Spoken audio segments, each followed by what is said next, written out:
Good evening दोस्तों। हमारे recorded lecture रहने वाला है chapter number 3 economic reforms since 1991। देखो, भारत आजाद हुआ 1947 में। 1950 में हमारा प्लानिंग कमीशन बना। पीसी महालानोबिस जो थे वो आर्किटेक्ट थे और बाय डिफॉल्ट चेयरपर्सन हमेशा कौन रहता है? Prime minister. उसके बाद हम लोगों ने देखा कि 1951 में इंडिया का फर्स्ट 5 ईयर प्लान बना। 1956 में इंडस्ट्रियल पॉलिसी रिजोल्यूशन सेकंड आ गया था। आईपीआर फर्स्ट कब आया था? 1948। आईपीआर फर्स्ट कब आया? 1948। टू आया 1956। यहां से लेके हमारी जो पॉलिसीज रही 1990 तक वो काफी रिजिड रही। उसका बेसिक फोकस रहा पब्लिक सेक्टर पे। प्राइवेट सेक्टर के लिए रूल्स रेगुलेशंस काफी रिजिड थे। Before starting any industry license लेना पड़ेगा। बहुत सारी इंडस्ट्रीज स्मॉल स्केल के लिए रिजर्व, बहुत सारी गवर्नमेंट के लिए रिजर्व। तो बहुत टिपिकल एनवायरनमेंट था। हम ये समझने वाले हैं because of such rigid policies between 1950 to 90 economy को काफी लॉस हुआ और इस कारण से गवर्नमेंट को फाइनली अपना पूरा इकोनॉमिक जो पॉलिसीज था उसको रिक्रिएट रिफॉर्म करना पड़ा। This is known as economic reforms. सबसे पहले यहां दे रखा है कि सिंस इंडिपेंडेंस इंडिया ने क्या फॉलो किया? मिक्स इकोनॉमी मॉडल फॉलो किया था। क्लियर है? और ये जो पॉलिसीज थी वो बेसिकली बहुत रिजिड रही। लिखा है some scholars argue that over the years this policy resulted in the establishment of variety of rules and laws which aimed at controlling and regulating the economy। मतलब जो रूल्स एंड रेगुलेशंस बने थे कि हम economy को control करेंगे, regulate करेंगे, ended up instead in hampering the process of growth and development। और फाइनली ग्रोथ और डेवलपमेंट के प्रोसेस को उन्होंने क्या किया? हैम्पर किया, हार्म किया। और इस कारण से इकोनॉमिक रिफॉर्म्स बनाने पड़े। क्या रीजन इकोनॉमिक रिफॉर्म बनाने का? पहला बोलता है high fiscal deficit. High fiscal deficit. देखो, गवर्नमेंट ने प्राइवेट सेक्टर के हाथ बांध दिए। भाई प्राइवेट सेक्टर को आप काम नहीं करने दे रहे हो, तो प्राइवेट सेक्टर काम नहीं करेगा तो इकोनॉमी के अंदर एम्प्लॉयमेंट जनरेशन कम होगा, गवर्नमेंट को टैक्स कलेक्शन कम मिलेगा। एक तरफ गवर्नमेंट को टैक्स कलेक्शन कम मिलेगा और दूसरी तरफ अगर एम्प्लॉयमेंट जनरेशन नहीं होगा तो गवर्नमेंट के अनएम्प्लॉयमेंट अलाउंस के नाम पर जो सोशल सिक्योरिटी को मेंटेन करने के एक्सपेंसेस हैं वो बढ़ जाएंगे। यानी गवर्नमेंट के एक्सपेंसेस तो बहुत स्पीड से बढ़ रहे थे, कलेक्शन ज्यादा हो नहीं पा रहा था। इस कारण से गवर्नमेंट को बार बार लोन लेना पड़ रहा था। That is known as fiscal deficit. इसीलिए पॉलिसीज चेंज करना बहुत जरूरी हो गई थी कि प्रॉपर फिस्कल डिसिप्लिन मेंटेन किया जा सके। सेकंड बोलता है बीओपी क्राइसिस। हम लोगों ने पढ़ा था कि हमने इंपोर्ट सब्स्टिट्यूशन पॉलिसी अडॉप्ट करी कि भैया हम बाहर से इंपोर्ट नहीं करेंगे, इंपोर्ट के ऊपर ह्यूज टैक्स लगा दिए। और वहां हमने ये भी समझा था कि हमको लॉस हुआ। हमने अगर बाहर से आने वाले गुड्स पर टैक्स लगाया तो दूसरे कंट्रीज ने भी हमारे गुड्स पर भी टैक्स लगाया। अब ये समझाना ये चाह रहा है बिकॉज ऑफ सच पॉलिसीज हमारा करंट अकाउंट डेफिसिट जो था वो बहुत हाई हो गया क्योंकि हमारे इंपोर्ट्स बहुत ज्यादा बढ़ रहे थे। रीजन बीइंग जो कंपलसरी इंपोर्ट है पेट्रोलियम का, टेक्नोलॉजी का, आर्म्स का, ये तो करना पड़ रहा था, पर हमारे एक्सपोर्ट्स नहीं बढ़ पा रहे थे क्योंकि हम लोगों ने इंपोर्ट पर रिस्ट्रिक्शन लगाया तो हमारे गुड्स पर भी रिस्ट्रिक्शन लग गया। करंट अकाउंट डेफिसिट बहुत हाई था एंड बिकॉज ऑफ दैट हमको रेस्ट ऑफ द वर्ल्ड से बोरोइंग लेना पड़ रहा था। बोरोइंग का एक कारण फिस्कल डेफिसिट भी है। जब घाटे में चलेंगे तो लोन लेना पड़ेगा और फॉरेन करेंसी भी खत्म हो रहा था, इसलिए हमको लोन ज्यादा ही लेना पड़ रहा था। तो टू फिनांस फिस्कल डेफिसिट हम रेस्ट ऑफ द वर्ल्ड से बोरो कर रहे थे। इंपोर्ट सब्स्टिट्यूशन पॉलिसी ने हमारे एक्सपोर्ट्स को कम कर दिया और इंपोर्ट बिल बढ़ रहा था कंपलसरी इंपोर्ट्स के नाम पे। इस कारण से गवर्नमेंट को अपनी पॉलिसीज चेंज करनी पड़ी। थर्ड बोलता है high fall in foreign exchange reserve. जब इकोनॉमिक रिफॉर्म्स बने 1991 में, उस समय हमारे पास मुश्किल से 2 हफ्तों के पेमेंट करने लायक ही डॉलर्स बचे थे। मतलब डॉलर का रिजर्व बिल्कुल खत्म हो चुका था। आने वाले 2 हफ्ते तक हम डॉलर का पेमेंट कर सकते हैं। उसके बाद क्रूड ऑयल का इंपोर्ट करने के लिए, कंपल्सरी चीजों का इंपोर्ट करने के लिए भी हमारे पास डॉलर्स नहीं बचेंगे। यानी टेक्निकली हम 2 हफ्ते बाद कंपल्सरी चीजों का इंपोर्ट करने लायक भी नहीं बचते। इकोनॉमी की पूरी बुरी वाली बैंड बच जाती, ये स्थिति हो गई थी। Inflationary spiral. देखो 1991 में रेनफॉल अच्छा था, पिछले 3 सालों से बारिश अच्छी थी, एग्रीकल्चर आउटपुट बढ़िया था, फिर भी महंगाई बढ़ रही थी। महंगाई बढ़ने के 2 कारण। एक कारण तो फिस्कल डेफिसिट, हम फिस्कल डेफिसिट से इकोनॉमी के अंदर पैसा इंजेक्ट किए जा रहे थे। और दूसरी तरफ प्राइवेट सेक्टर के हाथ बांध रखे थे, तो इनएडिक्वेट इंडस्ट्रियल आउटपुट कम और महंगाई बढ़ती जा रही थी। Because of that reason inflationary spiral create हो रहा था। भाई पैसा बढ़ रहा है, लोगों के फिस्कल डेफिसिट से इकोनॉमी के अंदर पैसे का इनफ्लो बढ़ेगा, पैसा बढ़ रहा है, और गवर्नमेंट पॉलिसी के कारण प्रोडक्शन नहीं बढ़ रहा, खाली डिमांड बढ़ेगी, सप्लाई नहीं बढ़ेगी, तो महंगाई बढ़ेगी। Poor performance of PSUs, government companies ultimately breeding centre of corruption बन गए। सिर्फ करप्शन, उसके अलावा कोई कहते ना बहुत ज्यादा इकोनॉमिक ग्रोथ में कंट्रीब्यूशन नहीं कर पा रहे थे। Because of all this crisis we went to IMF and world bank कि भैया हमको लोन दे दो। उन्होंने कहा लोन तो देंगे पर 3 शर्त है। क्या 3 शर्त है? Liberalisation, privatisation, globalisation. ये 3 कंडीशंस थी, जो 3 कंडीशंस हमारे क्या बने? Economic reforms. अब इकोनॉमिक रिफॉर्म्स जब बने, उस समय देश का प्राइम मिनिस्टर कौन था? पीवी नरसिम्हा राव। कौन था? पीवी नरसिम्हा राव। देश का फाइनेंस मिनिस्टर कौन था? डॉक्टर मनमोहन सिंह। भैया इकोनॉमिक रिफॉर्म्स, जो इकोनॉमिक रिफॉर्म्स होते हैं ये बेसिकली 2 तरीके के होते हैं। एक होता है स्टेबिलिटी के लिए स्टेबलाइजेशन रिफॉर्म, और एक होता है पूरे इकोनॉमी के सिस्टम को चेंज करने के लिए स्ट्रक्चरल रिफॉर्म। स्टेबलाइजेशन रिफॉर्म क्या कहता है? कि इकोनॉमी को स्टेबल करना है। स्टेबलाइजेशन रिफॉर्म क्या कहता है? इकोनॉमी को स्टेबल करना है। मतलब अगर कभी इकोनॉमी में इन्फ्लेशन या रिसेशन जैसी सिचुएशंस क्रिएट होती है, इकोनॉमिक फ्लक्चुएशंस आते हैं, उन फ्लक्चुएशंस को मॉडरेट करने के लिए जो स्टेप्स गवर्नमेंट उठाती है उनको अपन क्या बोलते हैं? स्टेबलाइजेशन। ये जनरली शॉर्ट टर्म होते हैं। और स्ट्रक्चरल मतलब जो इकोनॉमी का पूरा सिस्टम है, जो पूरा स्ट्रक्चर है कि भैया इतनी इंडस्ट्रीज हमने रिजर्व कर दी, बैंकों का इंटरेस्ट रेट भी गवर्नमेंट डिसाइड, आरबीआई डिसाइड करेगा, मतलब टैक्स रेट्स बहुत हाई है, इंपोर्ट के ऊपर सब्स्टिट्यूशन पॉलिसी लगा रही है कि इंपोर्ट्स नहीं करेंगे, नई टेक्नोलॉजी आ नहीं पाएगी देश के अंदर। तो ये जो पूरा सिस्टम है, इस पूरे सिस्टम को चेंज करना कहलाता है स्ट्रक्चरल रिफॉर्म। तो हमारा जो एलपीजी था वो मेजरली स्ट्रक्चरल रिफॉर्म था। हाँ, एक बार के लिए इन्फ्लेशन रिसेशन को कंट्रोल करने के लिए भी कुछ स्टेप्स वहां लिए गए, पर मेजरली वो क्या था?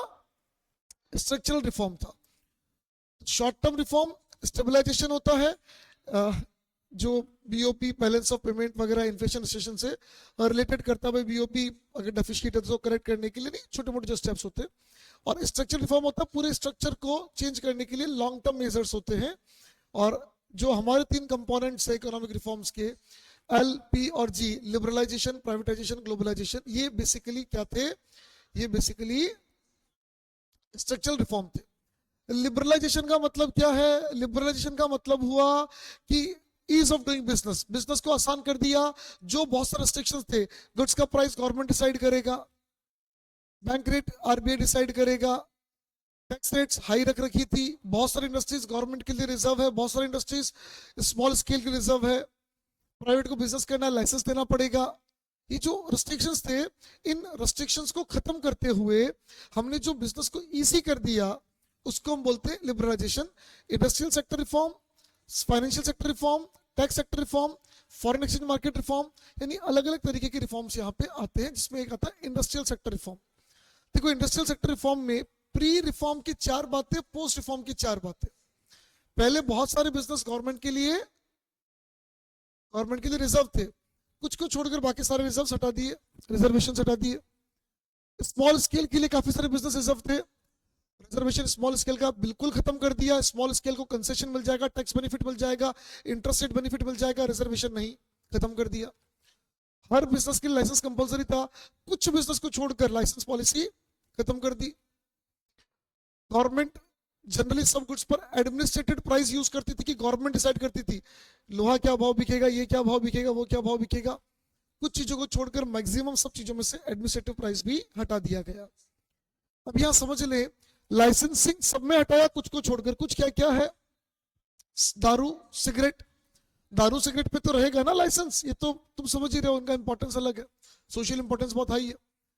अभी दारू सिगरेट से बाकी नाम याद होते। दारू जो होता है ना वो बहुत हजार्डियस होता है, तो हजार्डियस केमिकल, दारू पीते ही मन में बम फूटते हैं।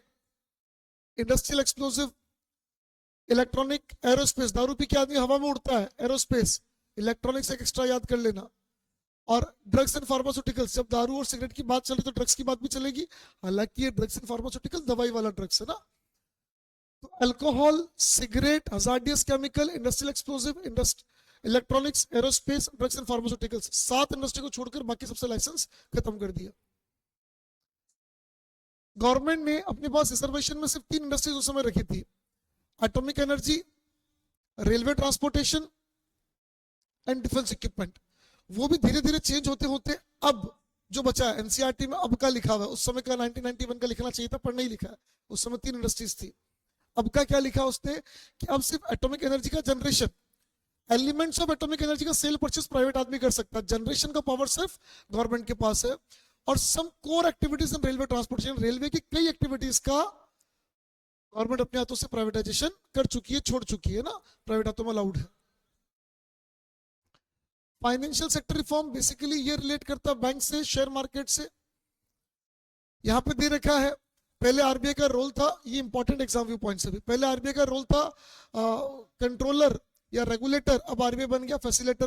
पहले आरबीआई इंटरेस्ट रेट फिक्स करता था, अब नहीं करता। नई ब्रांच ओपन करनी आरबीआई से परमिशन लेनी पड़ती थी, अब नहीं परमिशन लेनी पड़ती। क्लियर है, प्राइवेट सेक्टर को इजी कर दिया, ऊपर अप कर दिया। इवन एफडीआई लिमिट बढ़ गई, पहले बैंकिंग सेक्टर में एफडीआई लिमिट कम थी, 1991 में बढ़ा के 74 कर दी, अब तो 100 ही कर दी, पर उस समय 74 कर दिया, यानी फॉरेन इन्वेस्टमेंट अप टू 74% आ सकता है। एस्टेब्लिशमेंट ऑफ न्यू बैंक्स, अगर कोई भी डोमेस्टिक या फॉरेनर इंडिया में नई बैंक स्टार्ट करना चाहता है तो उसको क्या करना पड़ेगा, आरबीआई के कुछ बेसिक नॉर्म्स है उनको फुलफिल करे और अपना बैंक स्टार्ट कर ले, कोई दिक्कत नहीं है। शेयर मार्केट में पहले FII, foreign institutional investors allowed नहीं थे, यानी बाहर कोई बड़ी इंश्योरेंस कंपनी है, मर्चेंट बैंकर है, वो इंडिया में इन्वेस्टमेंट करना चाहता है शेयर मार्केट में, तो अलाउड नहीं था, उसको अलाउ किया गया। ये 3 जो पॉइंट है ये बैंकिंग सेक्टर रिफॉर्म है, और चौथा पॉइंट है वो शेयर मार्केट के लिए। Tax reforms, direct tax, indirect tax, दोनों में टैक्स रेट्स बहुत हाई थी और टैक्स प्रोसीजर काफी कॉम्प्लिकेटेड था, प्रोसीजर को सिंप्लीफाई किया और टैक्स रेट्स को भी रिड्यूस कर दिया। टैक्स रेट्स को रिड्यूस करने का जो बेसिक ऑब्जेक्टिव था वो ये था कि इससे टैक्स चोरी, टैक्स इविजन कंपैरेटिवली कम हो जाएगा। As far as indirect tax is concern, indirect tax में जो सबसे बड़ा रिफॉर्म हुआ वो 2016 का जीएसटी एक्ट था। 2017 जुलाई 2017 से ये एप्लीकेबल हो गया। जीएसटी अलग से आएगा टॉपिक हमारे पास, हम डिस्कस करेंगे। फॉरेन एक्सचेंज रिफॉर्म, हमने रुपये का डिवैल्यूएशन किया। पहले बाहर से व्यक्ति $1 लेकर आता था इंडिया में, उसका 8, 10, 20 रुपया होता था मान लो, हमने बार बार रुपये को डिवैल्यू किया कि बाहर वाले के लिए इंडिया का मार्केट सस्ता हो जाए, जिससे हमारे एक्सपोर्ट्स भी बढ़ेंगे और फॉरेन इन्वेस्टमेंट्स भी बढ़ेगा। पहले हमारा सिस्टम था फिक्स्ड एक्सचेंज रेट सिस्टम, हमने हमारा एक्सचेंज रेट सिस्टम चेंज करके फ्लेक्सिबल किया। पहले गोल्ड रिजर्व रख के नोट छापने पड़ते थे, अब आपको एडिक्वेट गोल्ड रिजर्व रखने की जरूरत नहीं है, चाहो जितने नोट छाप सकते हो। इसका फायदा ये हुआ कि मार्केट के अंदर ग्रोथ बढ़ गई, पैसा भी और गोल्ड भी दोनों मार्केट में मूव कर रहा है। हमने merits of flexible exchange rate system में पढ़ा था, रिजर्व रखने की जरूरत नहीं पड़ती तो इकोनॉमिक ग्रोथ होता। उसके बाद दे रखा है trade and investment related policies, ये बेसिकली फॉरेन ट्रेड और फॉरेन इन्वेस्टमेंट है। हमने इंपोर्ट के ऊपर लाइसेंस कम कर दिए, इंपोर्ट के ऊपर जो टैरिफ था वो काफी रिड्यूस कर दिया। क्वांटिटेटिव रेस्ट्रिक्शन था कि इस गुड्स का इंपोर्ट होगा पर इतनी क्वांटिटी होगा, क्वांटिटेटिव रेस्ट्रिक्शन हमने पूरा ही खत्म कर दिया। एफडीआई लिमिट्स को रिवाइज कर दिया, बढ़ा दिया। ये सब बेसिकली देखो यहाँ लिखा हुआ है, इंपोर्ट लाइसेंस कुछ हजार्डियस और एनवायरमेंटली जो सेंसिटिव इंडस्ट्रीज थी उनको छोड़कर बाकी सबसे हटा दिया गया। क्वांटिटेटिव रेस्ट्रिक्शंस हमने हटा दिया, अप्रैल 2001 के बाद बिल्कुल खत्म कर दिया है। What is privatisation? जो बिजनेस गवर्नमेंट के हाथों में है, जो कंपनी गवर्नमेंट के हाथों में है, उसको जब प्राइवेट सेक्टर अपने हाथों में उठा लेता है तो उसको अपन क्या बोलते हैं? प्राइवेटाइजेशन। क्या बोलते हैं? प्राइवेटाइजेशन। तो व्हाट इज प्राइवेटाइजेशन? प्राइवेटाइजेशन का बेसिकली मतलब हुआ ट्रांसफर ऑफ ऑनरशिप ऑफ और मैनेजमेंट, यानी गवर्नमेंट कंपनी गवर्नमेंट मार्केट में बेच दे, प्राइवेट को दे दे, या उसको चलाने के लिए फ्रेंचाइजी दे दे, उसका मैनेजमेंट दे दे, लीज पे दे दे, तो this is known as privatization. Withdrawal of government from ownership and management या outright sale in the market. जब मार्केट में आउटराइट सेल करती है गवर्नमेंट अपने शेयर्स का तो उसको हम बोलते हैं डिसइन्वेस्टमेंट। ये इंपॉर्टेंट है. What was the objective of government behind privatisation? Privatisation के पीछे गवर्नमेंट का बेसिक ऑब्जेक्टिव क्या था, ये काफी इंपॉर्टेंट है हमारे लिए. इसको आप ध्यान से समझना. क्या लिखा हुआ है, ये करता है the purpose of sale according to the government. Government के हिसाब से प्राइवेटाइजेशन यानी डिसइन्वेस्टमेंट, बेसिकली प्राइवेटाइजेशन मतलब सेल के डिसइन्वेस्टमेंट की बात कर रहा है, was mainly to improve financial discipline. मतलब गवर्नमेंट डिसइन्वेस्टमेंट क्यों कर रही थी कि ए और बी दो कंपनियां हैं, एक को अगर हम सेल कर देंगे तो इससे पैसा आएगा और ये पैसा बी में लगा के बी को मॉडर्न कर देंगे. तो एक जो लॉस मेकिंग कंपनी थी वो हमारे हाथों से चली जाएगी, हमारा फ्यूचर लॉस खत्म हो जाएगा. और दूसरा, जिस कंपनी में हमको फ्यूचर दिख रहा था वहां पे मॉडर्नाइजेशन करेंगे तो वहां पे भी अच्छा परफॉर्म कर पाएंगे. ये बेसिक ऑब्जेक्टिव था गवर्नमेंट का. तो improve fiscal discipline and facilitate modernization. It was also envisages that private capital and managerial capabilities अगर आएगी, ये प्राइवेट हाथों में चला जाएगा, प्राइवेट पैसा लगेगा, प्राइवेट मैनेजमेंट काम करेगा प्रॉफिट मोटिव के व्यू पॉइंट से, तो ए कंपनी भी अच्छा परफॉर्म कर पाएगी और बी में गवर्नमेंट पैसा लगाएगी, मॉडर्नाइज करेगी तो वो भी अच्छा परफॉर्म कर पाएगी. ओवरऑल बिजनेस इकोनॉमी के अंदर बढ़ेगा. ये लाइन भी अपने आप में इंपॉर्टेंट है. ये बात कर रहा मिनी रत्न, नवरत्न और महारत्न के स्टेटस क्यों दिए गए. ये मिनी रत्न, नवरत्न, महारत्न के स्टेटस क्या थे? गवर्नमेंट ने ऑटोनॉमी दी गवर्नमेंट कंपनीज को, प्रोफेशनल मैनेजमेंट को हायर किया. तुम बड़ी बड़ी कंपनियों में जॉब करते हो ना, क्या सैलरी 5 लाख महीना आजा, 4 लाख महीना आजा. उनको बिठाया टॉप मैनेजमेंट पे, उनको बोला कि हमको ये टारगेट है, इतना प्रॉफिट, इतनी वर्किंग चाहिए, इस तरीके से तुम तुम्हारे हिसाब से काम करो. उनको ऑटोनॉमी दी गई कि इस लेवल तक का डिसीजन, इतने करोड़ का डिसीजन हो, इस तरह का डिसीजन हो, तो आपको हमें पूछने की जरूरत है, तुम तुम्हारे हिसाब से डिसीजन ले सकते हो. बेसिक ऑब्जेक्टिव ये था कि प्रोफेशनल मैनेजमेंट इन्फ्यूज किया जाएगा जब गवर्नमेंट कंपनीज के अंदर, उनको ऑटोनॉमी दी जाएगी, उनको काम करने की इंडिपेंडेंस दी जाएगी, तो उनकी वर्किंग एफिशिएंसी इंप्रूव होगी, परफॉर्मेंस बेटर होगी. The government has also made attempts to improve the efficiency of PSUs by giving them autonomy in taking managerial decision.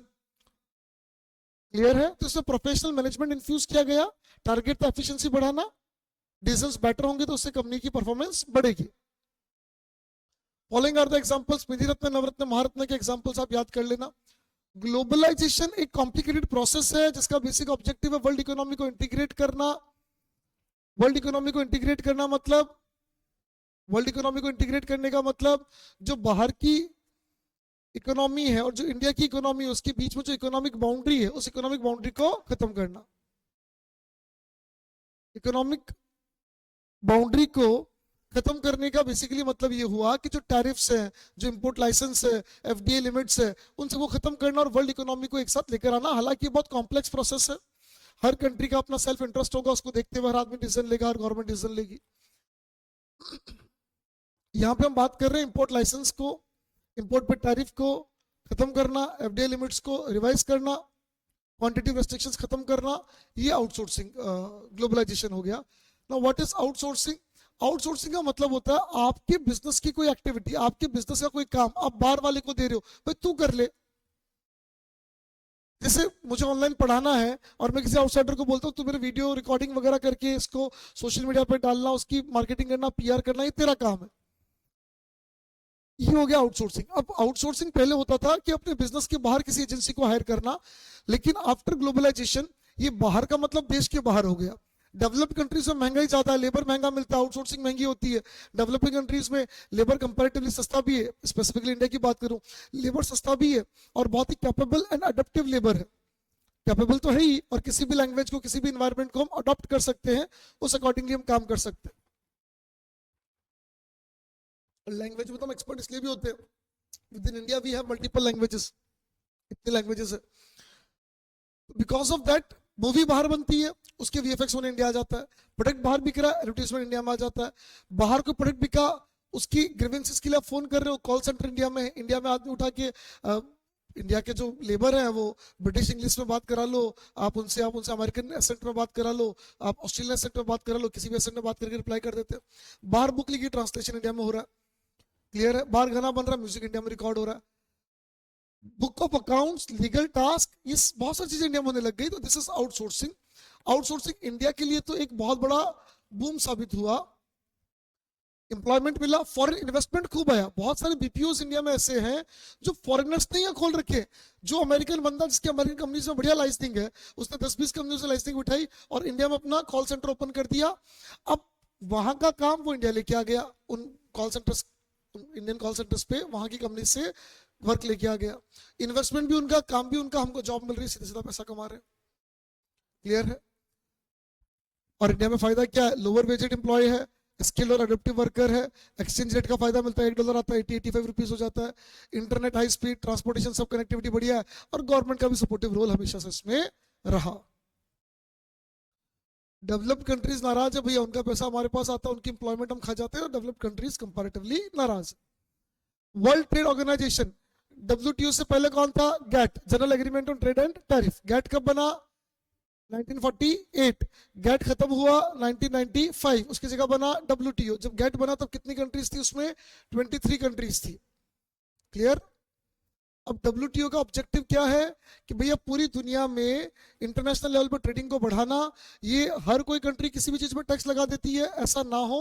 एक system based, rule based system होना चाहिए international trade को regulate करने के लिए, जो भी काफी रिजनेबल हो।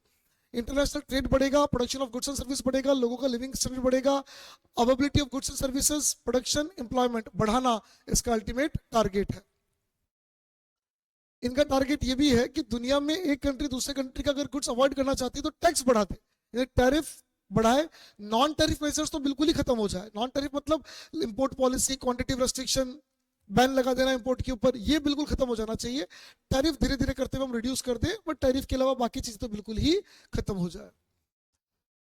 क्या लिखा है इसमें? WTO is expected to establish a rule based trading regime। Clear है? कोई भी आर्बिट्री रेस्ट्रिक्शन की नहीं, तेरे देश से आएगा तो हम बैन करेंगे। क्यों बैन करोगे भाई, क्या तकलीफ है? तो आर्बिट्रेरी, मन चाहे रेस्ट्रिक्शंस नहीं लगा सकता। प्रोडक्शन एनलार्ज हो, सर्विसेज का ट्रेड बढ़े, ऑप्टिमम यूटिलाइजेशन ऑफ रिसोर्सेज हो। ये कहता भैया गुड्स और सर्विसेज दोनों इंटरनेशनल ट्रेड में बढ़े, और इसके लिए टैरिफ, नॉन टैरिफ रेस्ट्रिक्शंस पूरे खत्म कर दे। बेसिक जो ऑब्जेक्टिव है उनका वो है कि नॉन टैरिफ बिल्कुल खत्म होने चाहिए और टैरिफ मिनिमाइज होने चाहिए। हालांकि हम दोनों खत्म करने की बात लिख देंगे यहाँ पे। It provide greater market access to members. अगर आप WTO के मेंबर हो, दुनिया के किसी भी देश में जो WTO का मेंबर है, वहां जाकर आप ट्रेड कर सकते हो। मेजोरिटी ऑफ कंट्रीज WTO की मेंबर है। Role of India in WTO, India का एक इंपॉर्टेंट रोल रहा है। इंडिया डेवलपिंग कंट्रीज के हित को, उसके इंटरेस्ट को हमेशा से रिप्रेजेंट करती आई है WTO के अंदर। WTO में एक इशू हमेशा रहता है कि डेवलप्ड कंट्रीज ने डेवलपिंग कंट्रीज के लिए अपने दरवाजे नहीं खोले, जबकि डेवलपिंग कंट्रीज अपने दरवाजे डेवलप्ड के लिए खोल चुका। ये एक डिवाइड हमेशा चलता है। इस डिवाइड को, जो भी इशू है डेवलपिंग कंट्रीज का, वो रखने के लिए इंडिया हमेशा काम करता है। Tariff, non tariff barrier, tariff मतलब टैक्स, नॉन टैरिफ मतलब लाइसेंस, क्वांटिटी रेस्ट्रिक्शन, मतलब नॉन टैरिफ मतलब टैक्स के अलावा दूसरे बैरियर। बायलैटरल, मल्टीलैटरल, जब दो देशों के बीच में ट्रेड एग्रीमेंट बनता है बायलैटरल, बहुत सारे देशों के बीच में ट्रेड एग्रीमेंट बनता है मल्टीलैटरल। दुनिया का सबसे बड़ा मल्टीलैटरल ट्रेड एग्रीमेंट WTO खुद है। दुनिया का सबसे बड़ा मल्टीलैटरल ट्रेड एग्रीमेंट WTO खुद है। And appraisal of LPG policy, LPG policy अच्छी है। अगर हम यहाँ देखें तो एग्रीकल्चर का जो ग्रोथ था वो उल्टा इकोनॉमिक रिफॉर्म्स के बाद, पहले 3.6 था, 3.3, 2.3 कम हुआ है, उल्टा एक लेवल पे नेगेटिव भी चला गया। सर्विस सेक्टर ने सबसे अच्छा परफॉर्म किया। 6.7 था जो 8.2, कुछ समय के लिए 7.8, फिर 10, और अच्छा ग्रोथ बताया, मतलब एवरेज ग्रोथ मोर देन 8% है उसका रिफॉर्म्स के बाद। इंडस्ट्री ने इनिशियली अच्छी ग्रोथ रिकॉर्ड करी, पर ओवर द पीरियड ग्रोथ कम हो गई। बेसिक कारण है चाइना से आने वाला इंपोर्ट। तो जो सस्ता इंपोर्ट आ रहा है उससे हमारी इंडस्ट्रीज बहुत ज्यादा कॉम्पीट नहीं कर पाई, ये बड़ा नुकसान है। क्या क्या फायदे हुए? इकोनॉमी वाइब्रेंट हो गई, जो डेड इकोनॉमी थी उसके अंदर स्टैग्नेंट इकोनॉमी थी, मतलब उसमें इकोनॉमिक ग्रोथ आ गई, इंडस्ट्रियल प्रोडक्शन स्टिमुलेट हो गया, बढ़ गया, है ना। सर्विस सेक्टर ग्रो किया। सर्विस सेक्टर ग्रो करने के 3 मेजर कारण है।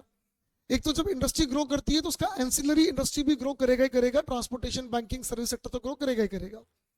दूसरा, आउटसोर्सिंग का भी बहुत बड़ा फायदा मिला सर्विस सेक्टर को। और तीसरा, आदमी की जब इनकम बढ़ती है तो सर्विस की, आदमी जब कुछ पैसा कमाता है तो रोटी खाता है, जब रोटी से ज्यादा कमाता है तो बाहर घूमने जाता है।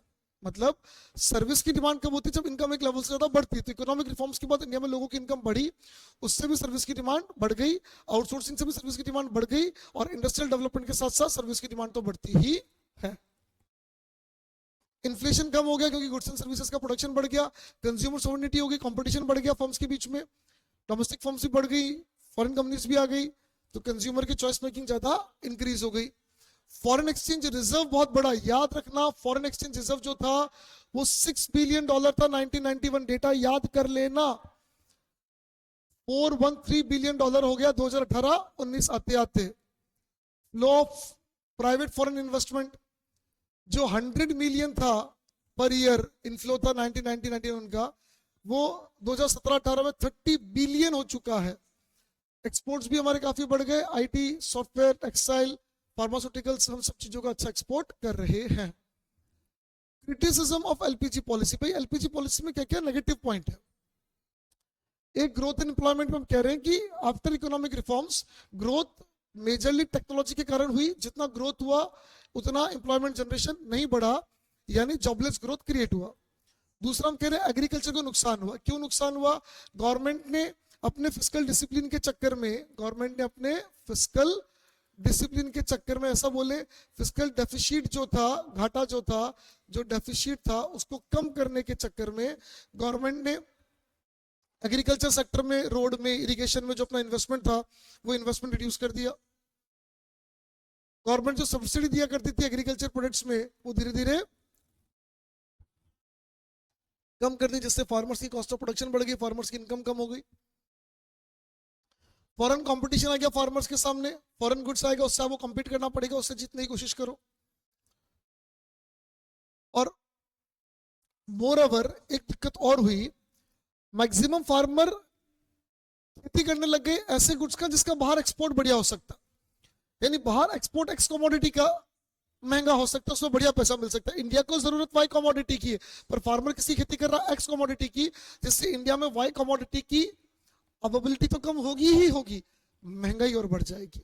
ये नुकसान हुआ। डोमेस्टिक मार्केट की जगह एक्सपोर्ट ओरिएंटेड प्रोडक्शन बढ़ गया। इंडस्ट्रियल सेक्टर में रिफॉर्म इनिशियली तो ठीक ही था, धीरे धीरे स्लो डाउन हुआ। स्लो डाउन का सबसे बड़ा कारण क्या है? बाहर से आने वाला सस्ता इंपोर्ट, चीपर इंपोर्ट। इंडिया में जो इन्वेस्टमेंट हुआ वो इनएडिक्वेट था, जो हमारे यहाँ पर टेक्नोलॉजिकल इंप्रूवमेंट हुआ वो उतना प्रॉपर नहीं हो पाया। क्लियर है? ग्लोबलाइज्ड वर्ल्ड, डेवलपिंग कंट्रीज ने अपना मार्केट ओपन किया बाहर वालों के लिए, डेवलप्ड कंट्रीज के लिए, पर डेवलप्ड कंट्रीज ने उतना मार्केट ओपन नहीं किया।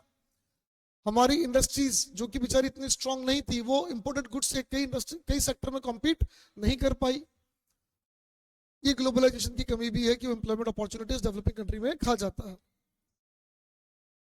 और हमको बाहर एक्सेस नहीं मिला, बाहर वालों को यहाँ मिला। डिसइन्वेस्टमेंट, हर साल गवर्नमेंट फिक्स करती इतना डिसइन्वेस्टमेंट करना। डिसइन्वेस्टमेंट करने का ऑब्जेक्टिव क्या था? कि लॉस वाले को बेचेंगे, पैसा आएगा, प्रॉफिट वाले को सुधार देंगे। लॉस वाला प्राइवेट में जाके सुधर जाएगा, प्रॉफिट वाला हम सुधार देंगे, मजा आ जाएगा। ऐसा हुआ नहीं। एक तो करप्शन भयंकर हुआ, जो 1000 रुपए का आइटम था वो 800-700 रुपए में डिसइन्वेस्ट कर दिया गया। 1000 करोड़ का आइटम था 700 करोड़ 800 करोड़ में हो गया। करप्शन बहुत हुआ। दूसरा जो इसमें बड़ा नुकसान है वो ये है कि जो डिसइन्वेस्टमेंट का पैसा आया वो गवर्नमेंट के फिस्कल डेफिसिट को भरने में ही खत्म हो गया। एग्जिस्टिंग कंपनीज का मॉडर्नाइजेशन जो होना चाहिए था वो एक्चुअली नहीं हुआ।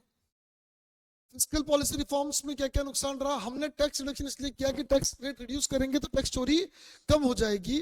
टैक्स चोरी कम होगी तो गवर्नमेंट का ओवरऑल टैक्स कलेक्शन ठीक ठाक आ जाएगा रेट कम करने से।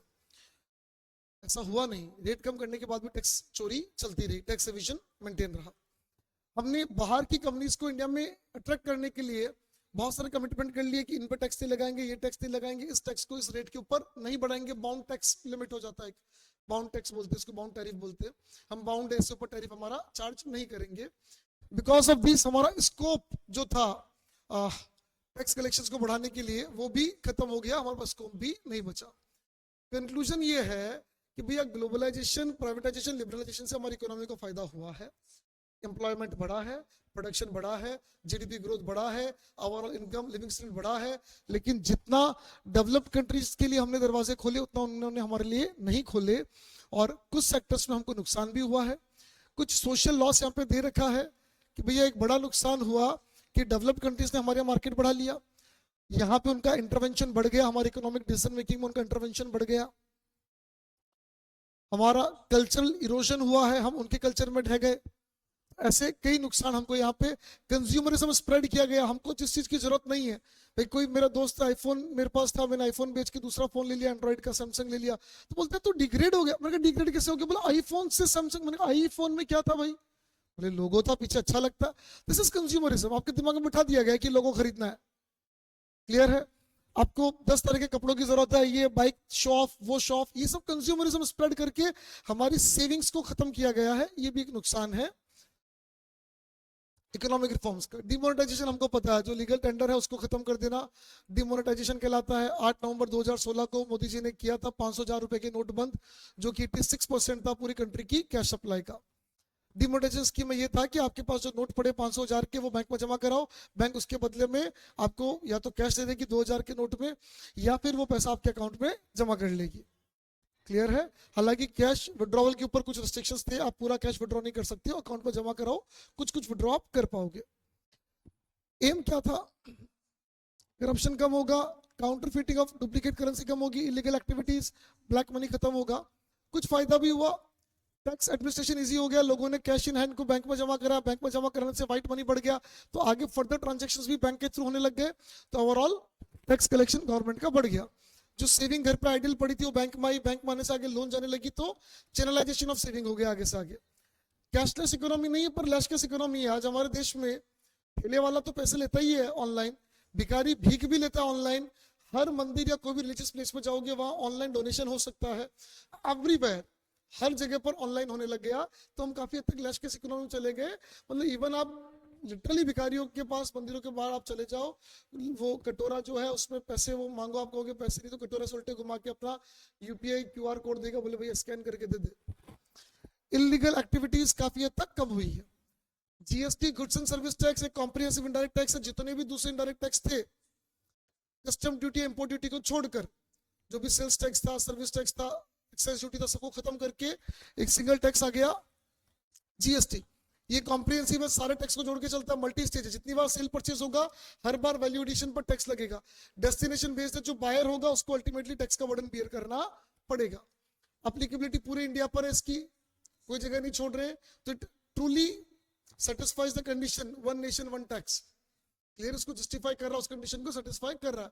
इंपॉर्टेंट डेट, बिल पास हुआ 29 मार्च 2017 और इफेक्ट में कब आया? जुलाई 2017। इसने 17 अलग अलग इनडायरेक्ट टैक्स उनको रिप्लेस किया और 23 सेस थे उनको खत्म कर दिया। पहले क्या होता था, टैक्स के ऊपर टैक्स के नाम पे सेस लगता था, अब इनडायरेक्ट टैक्स में कोई सेस नहीं, कोई छुपा हुआ टैक्स नहीं है। अगर किसी चीज में 12% टैक्स है तो 12% ही, ऐसा नहीं कि 12% टैक्स के ऊपर ये भी सेस भी लगेगा, वो भी लगेगा। अब एकदम ट्रांसपेरेंट मामला हो गया। प्रोसीजर क्या है? अगर मैं एक्स कमोडिटी बनाने के लिए A B C 3 raw material खरीद रहा हूं, मान लो ये 100 रुपए का है, ये 80 रुपए का है, 50 रुपए का है, इस पे 10% टैक्स है, इस पे सपोज करो 5%, हालांकि 5% की स्लैब है नहीं, मतलब एक बार अपन मान लेते हैं ना, कैलकुलेशन इजी हो जाएगा, और इस पे मान लो 20% टैक्स है ना, for the sake of calculation. इन सबको मिलाकर हमने जो गुड्स बनाया वो बनाया मान लो 500 रुपए का, और ये 10% की स्लैब वाला आइटम है, तो टैक्स ऑन आउटपुट कितना बनता है? 50 रुपया। टैक्स ऑन आउटपुट कितना बनता है? 50 रुपया। इनपुट ए पे हमारा टैक्स बनता है 10 रुपया, बी पे टैक्स बनता है 4 रुपया और सी पे टैक्स बनता है 10 रुपया, तो इनपुट पे कितना टैक्स बनता है? 24 रुपया। तो ये क्या कहता है? Tax payable is equal to tax on output minus tax on input. Output पे कितना रुपए का टैक्स बनता है? 50 रुपया। इनपुट पे कितना बनता है? 24 रुपया। यानी आपने जो आउटपुट बेचा उस पर आपको कितना टैक्स देना चाहिए था? 50, जिसमें से ऑलरेडी इनपुट पे आप कितना दे चुके हो? 24, रिमेनिंग जो वैल्यू बची 26 दैट यू नीड टू पे। ये आपका हो गया, ये आपका हो गया टैक्स पेबल। प्रोसीजर कैसे है ये अपने को समझ में आ रहा है।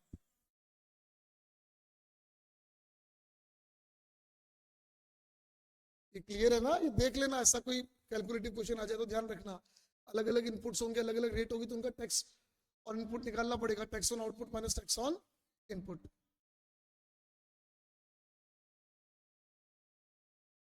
चलिए, एक बिल मैचिंग कॉन्सेप्ट होता है।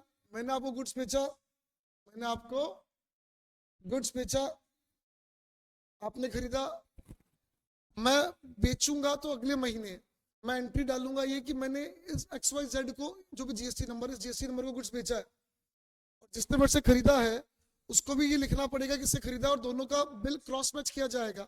अगर क्रॉस मैच नहीं हो रहा है, अगर क्रॉस मैच नहीं हो रहा है तो गवर्नमेंट भैया उसके घर पहुंचेगी तुम टैक्स चोरी कैसे कर रहे हो। तो पहले क्या होता था, मैंने पक्के में खरीदा, पक्के में बेच दिया, आगे जिसने खरीदा ना वो आगे टैक्स पे नहीं करता था। पर अब गवर्नमेंट क्या करती है, दोनों का सेल परचेस बिल मैच करती है। तो मेरा सेल बिल उसके परचेस बिल से मैच होना चाहिए। अब उसके पास अगर परचेस बिल ऑन रिकॉर्ड्स है तो उसको सेल बिल दिखाना पड़ेगा, अदरवाइज स्टॉक इन हैंड दिखाओ। गवर्नमेंट कहना चाहेगी घर भैया गोडाउन में माल का है, बोले नहीं है, क्यों आपने तो खाली परचेस परचेस दिखाया, सेल तो कभी दिखा ही नहीं, चोरी कर रहे हो। या तो गोडाउन में स्टॉक दिखाओ या आप सेल अमाउंट दिखाओ, और वो जब सेल दिखाएगा तो उसको वापस अगले को परचेस दिखाना पड़ेगा, क्योंकि सेलर को बताना पड़ेगा बायर कौन है, बायर को बताना पड़ेगा सेलर कौन है। ऑनलाइन पूरा पोर्टफोलियो उसका वेबसाइट बना हुआ है, प्लेटफॉर्म बना हुआ है। टैक्स रेट क्या क्या, 0, 5, 12, 18, 28, ये 5 अलग अलग टैक्स रेट है। जीएसटी काउंसिल एक कॉन्स्टिट्यूशनल बॉडी है जिसको कॉन्स्टिट्यूशन में अमेंडमेंट करके बनाया गया। जीएसटी काउंसिल में सेंट्रल गवर्नमेंट और स्टेट गवर्नमेंट के रिप्रेजेंटेटिव्स होते हैं। सेंट्रल गवर्नमेंट में फाइनेंस मिनिस्टर आएगा, प्लस अगर कोई एमओएस फाइनेंस है, एमओएस फाइनेंस मतलब minister of states of finance, मतलब होता है जूनियर मिनिस्टर, और एफएम होता है cabinet minister. Ministry central government में 2 तरह की होती है, कैबिनेट मिनिस्टर मतलब सीनियर मिनिस्टर। अभी निर्मला सीतारमण जो है वो फाइनेंस मिनिस्टर कैबिनेट मिनिस्टर है, और अगर उनका कोई असिस्टेंट मिनिस्टर होगा तो एमओएस फाइनेंस ये भी अटेंड करेगा। हालांकि इसके पास अलग से कोई वोटिंग राइट नहीं होगा, वोटिंग राइट इसी के पास होगा, और ये चेयरपर्सन रहेगा हमेशा उस कमेटी का। अब इसका जो वेटिंग राइट होगा वो 1/3 होगा, और सारे स्टेट का मिला के 2/3 होगा। 28 स्टेट है, मान लो 28 में से 26 स्टेट ही पहुंचे, 26 स्टेट ही पहुंचे तो 26 का मिलाकर 2/3 हो जाएगा। 22 पहुंचे तो 22 का मिलाकर 2/3 हो जाएगा। हर स्टेट का जो फाइनेंस मिनिस्टर होगा वो आएगा, कोई फाइनेंस मिनिस्टर नहीं तो जो टैक्स मिनिस्टर होगा जो भी नाम होगा वो आएगा, उसको आना पड़ेगा। और इन सब में वोटिंग करके एक वाइस चेयरपर्सन बनेगा। क्लियर है? वोटिंग होगी, इसका वोट 33.33%, इन सबका मिला के 66.67%। सबका मिला के अगर 75% वोट हाँ में है, सबका मिला के अगर 75% वोट हाँ में है तो वहां पे काम हो जाएगा। 75% वोट अगर हाँ में है तो वो बिल पास हो जाएगा। यानी सारे स्टेट्स अगर एक साथ हो जाए तो भी 66.67 होता है, वो सब मिलकर भी बिल पास नहीं कर सकते। बिल पास करने के लिए सेंट्रल गवर्नमेंट की सहमति जरूरी है, पर केवल सेंट्रल गवर्नमेंट भी नहीं कर पाएगी, उनका 33% है। 75 तक पहुंचने के लिए बहुत सारे स्टेट्स भी उनके हाँ में होने चाहिए। जीएसटी का बेनिफिट क्या है? अलग अलग तरह के टैक्स मेंटेन करने पड़ते थे, वो माथाबोड़ी कम हो गई। एक ही चीज में बार बार टैक्स लगता था, टैक्स ऑन टैक्स, वो खत्म हो गया। कैश कैडिंग इफेक्ट बोलते हैं इसको, कैश कैडिंग इफेक्ट।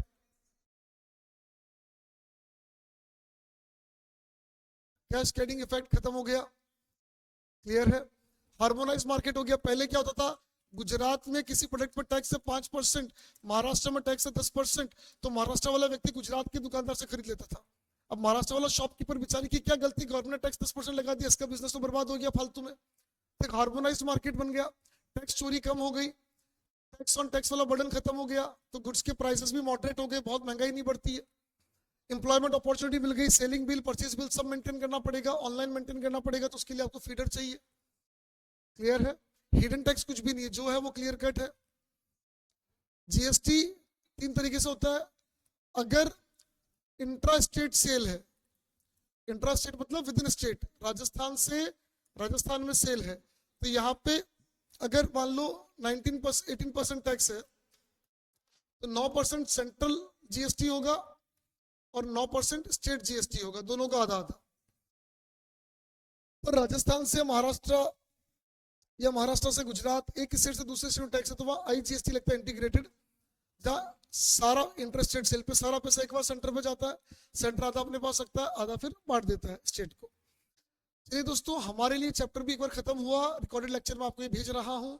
अब सिर्फ एक है कि past exam question sample papers के साथ अपन ये डिस्कशन करने वाले हैं कि आपको कैसे पेपर अपीयर करना है, किस आपको पेपर अपीयर करना है, और पिक्चर बेस्ड क्वेश्चंस में किस तरीके से आपको अपना आंसर लिखना है, ये अपन डिस्कस करेंगे कल लाइव लेक्चर में।